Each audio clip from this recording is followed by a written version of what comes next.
We'll start with the report coming out from Dennis Dodd.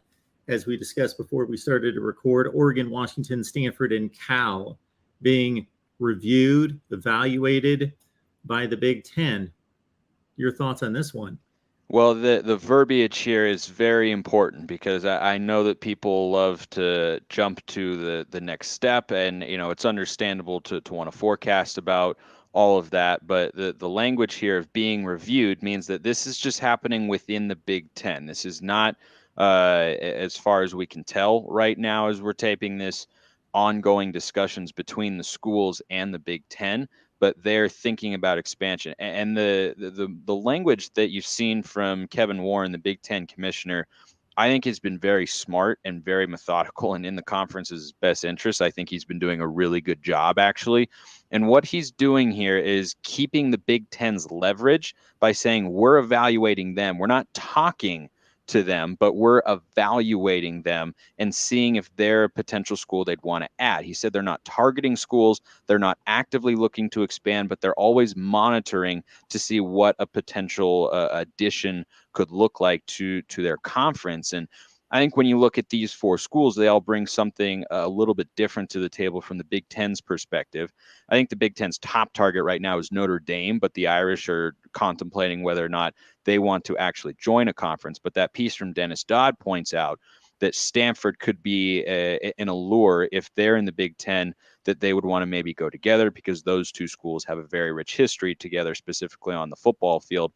I think Cal really just brings an academic component and a travel partner for Stanford because athletically, they haven't done anything of note in the last decade, really, in football or men's basketball.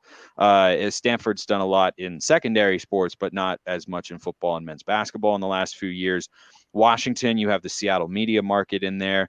And I think from a football competitive standpoint, Oregon is the top prize of the four, just based on how the programs have been winning over the last several years and the reputation that they each have.